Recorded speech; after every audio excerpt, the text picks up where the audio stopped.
আসসালামু আলাইকুম। এখন শুনবেন সংবাদ শিরোনাম। গণতান্ত্রিক শক্তি ঐক্যবদ্ধ না থাকলে গুপ্ত স্বৈরাচার উত্থানের শঙ্কা তারেক রহমানের। কুমিল্লা সম্মেলনে জানালেন ঐক্য, জনগণ এবং দেশ গঠনই আগামীর প্রতিপাদ্য। যদি আমরা ঐক্যবদ্ধ না হই প্রিয় ভাই বোনেরা, তাহলে বলা যায় না হয়তো আগামী দিনে গুপ্ত স্বৈরাচারের আবির্ভাব হতে পারে।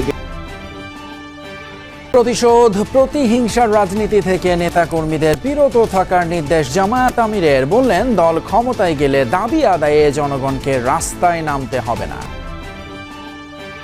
ফেব্রুয়ারিতে নির্বাচন আয়োজনে দৃশ্যমান অদৃশ্য চ্যালেঞ্জ মোকাবেলা করছে কমিশন। জানালেন সিইসি, পক্ষপাত প্রহসনের রীতি থেকে বেরিয়ে আসার প্রত্যয়।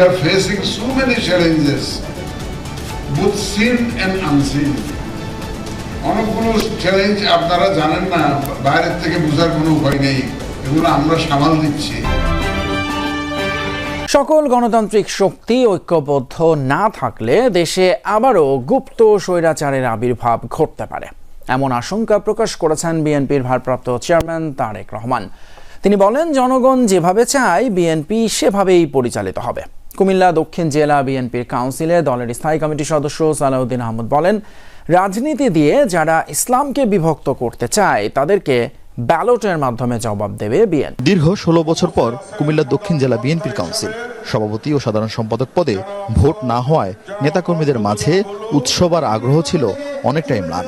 বিনা প্রতিদ্বন্দ্বিতায় সভাপতি হন বর্তমান আহ্বায়ক জাকারিয়া তাহের সুমন ও সদস্য সচিব আশিকুর রহমান মাহমুদ ওয়াসিম। কুমিল্লার 17টি উপজেলার মধ্যে 10টি উপজেলা ও 4টি পৌরসভা নিয়ে দক্ষিণ জেলা বিএনপির সাংগঠনিক বিস্তৃতি। নগরীর টাউন হল মাঠে কাউন্সিলে যোগ দেন 14 ইউনিটের 1414 জন কাউন্সিলর। দীর্ঘ 1.5 দশক ধরে কেন্দ্র ঘোষিত ধারাবাহিক কমিটি দিয়ে দল পরিচালিত হলেও এবার সীমিত পরিসরে নেতা নির্বাচনের সুযোগ পেয়ে উচ্ছ্বসিত তৃণমূল।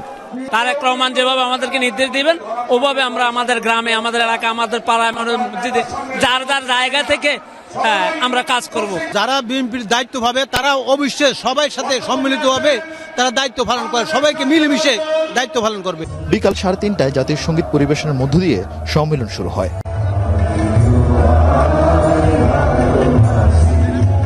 পরে দলের স্থায়ী কমিটির সদস্য সালাউদ্দিন আহমদ বলেন, মানুষ এখন ভাষণ আর শোষণের রাজনীতি চায় না। ইসলাম ধর্মে বিশ্বাস করি, অবশ্যই অন্য ধর্মাবলম্বী মানুষদের অধিকার সাংবিধানিকভাবে আমরা নিশ্চিত করেছি, করব ইনশাআল্লাহ। সুতরাং রাজনীতি দিয়ে ইসলামকে বিভক্ত করতে চায় যে শক্তি, সেই শক্তিকে আপনারা রাজনৈতিকভাবে মোকাবেলা করবেন, ব্যালটের মাধ্যমে, ভোটের মাধ্যমে, আপনাদের বক্তব্যের মাধ্যমে। যারা একটি কিতাব নিয়ে গ্রামে গঞ্জে যাচ্ছে, জান্নাতের টিকিট নাকি তারা বিক্রি করতে চায়। বিকাল 4:30টায় লন্ডন থেকে ভার্চুয়ালি যোগ দেন বিএনপির ভারপ্রাপ্ত চেয়ারম্যান তারেক রহমান। বক্তব্যে গণতান্ত্রিক শক্তির ঐক্য অটুট রাখার উপর জোর দেন। যদি আমরা ঐক্যবদ্ধ না হই প্রিয় ভাই বোনেরা, তাহলে বলা যায় না হয়তো আগামী দিনে গুপ্ত স্বৈরাচারের আবির্ভাব হতে পারে দেশে। কাজে এই গুপ্ত স্বৈরাচার থেকে দেশকে রক্ষা করতে হবে, দেশের মানুষকে রক্ষা করতে হবে। তারেক রহমান বলেন, দেশ থেকে ডাকাত বিতাড়িত হয়েছে, রাষ্ট্র বিনির্মাণে এখন শুধু সম্মেলন করে নয়, ছোট ছোট টিম করে বাড়ি বাড়ি যেতে হবে, জানতে হবে মানুষ কি চায়। আমাদেরকে জনগণের কাছে যেতে হবে। আমি বারবার আপনাদেরকে বলেছি, জনগণই হচ্ছে বিএনপির সকল রাজনৈতিক ক্ষমতার উৎস। কাজেই সেই জনগণকে আমাদের সাথে থাকতে হবে, জনগণের সাথে থাকতে হবে, জনগণকে সাথে রাখতে হবে। জনগণের সাথে যদি থাকতে হয়, জনগণকে যদি সাথে রাখতে হয়, তাহলে জনগণ যেভাবে চায় আমাদেরকে ঠিক সেভাবেই চলতে হবে। সভাপতি, সাধারণ সম্পাদক পদে নির্বাচন না হলেও সিনিয়র সহসভাপতি পদে 3 জন, সিনিয়র যুগ্ম সাধারণ সম্পাদকে 4 জন, সাংগঠনিক সম্পাদকে 4 জন ভোটযুদ্ধে লড়াই করেন। অক্টোবর নাগাদ দেশের বেশিরভাগ আসনে প্রার্থী চূড়ান্ত করার সিদ্ধান্ত বিএনপি। কুমিল্লার 11টি আসনে বরাবরই বিএনপি এগিয়ে থাকলেও এবার প্রেক্ষাপট পুরোপুরি ভিন্ন। দলটির একসময় মিত্র জামায়াত যেমন প্রতিপক্ষ, তেমনি দলটির অভ্যন্তরে রয়েছে নানা ধরনের অন্তঃকন্দল। তাই এই সম্মেলনের মাধ্যমে দলটি নতুন নেতৃত্ব যেমন নির্বাচিত করছে, তেমনি দলের কর্মী আর সমর্থকদের ধানের শীষের পক্ষে ঐক্যবদ্ধ থাকার জোর দিয়েছেন দলটির হাইকমান্ড। আইন হাতে তুলে নেয়া, মামলা, বাণিজ্য এবং প্রতিশোধের রাজনীতি থেকে বিরত থাকতে নেতাকর্মীদের নির্দেশ দিয়েছেন জামায়াত ইসলামের আমির ডক্টর শফিকুর রহমান। শনিবার সন্ধ্যায় রাজধানীর ইব্রাহিমপুরে এক মত বিনিময় সভায় এই নির্দেশ দেন তিনি। এর আগে সকালে পৃথক এক অনুষ্ঠানে জামায়াতের আমির বলেন, তার দল ক্ষমতায় গেলে দাবি আদায়ের রাস্তায় নামতে হবে না জনগণকে।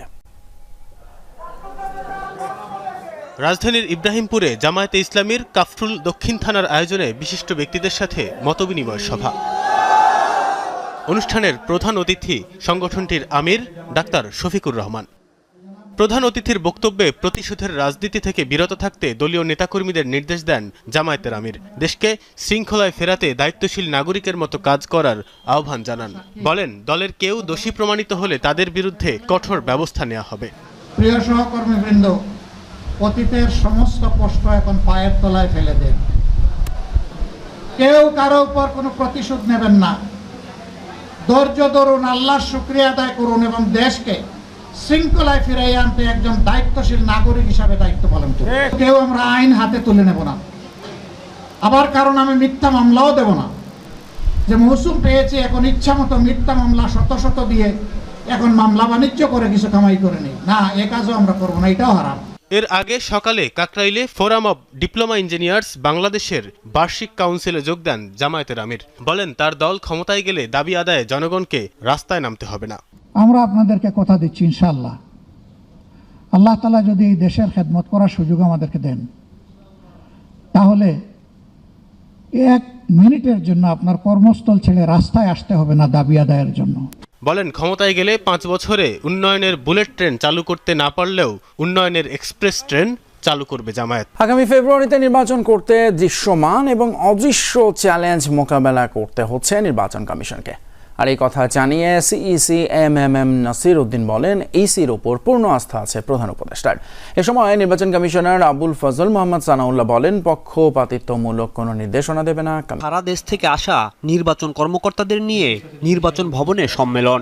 জাতীয় নির্বাচনে রিটার্নিং ও সহকারী রিটার্নিং অফিসার হিসাবে নির্বাচন কমিশনে কর্মকর্তাদের নিয়োগের দাবি জানানো হয় সম্মেলনে। আমাদের সর্বোচ্চটুকু দিয়ে চেষ্টা করব একটি অবাধ, সুষ্ঠু, নিরপেক্ষ নির্বাচন অনুষ্ঠানে। কমিশনাররা জানান, সততার সঙ্গে কাজ করলে নির্বাচন কর্মকর্তাদের দাবি পূরণ হবে।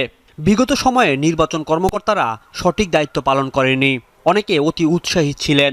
এবার এমনটা হবে না বলেও জানান কমিশনাররা। সিইসি বলেন, নির্বাচন কমিশনের উপর পূর্ণ আস্থা আছে প্রধান উপদেষ্টার। এই কমিশনই উপহার দিতে পারবে সুষ্ঠু ও গ্রহণযোগ্য নির্বাচন। We are facing so many challenges, both seen and unseen. অনেকগুলো চ্যালেঞ্জ আপনারা জানেন না, বাইরের থেকে বোঝার কোনো উপায় নেই। এগুলো আমরা সামাল দিচ্ছি, সামাল দিয়ে কিন্তু আমরা এগিয়ে যাচ্ছি।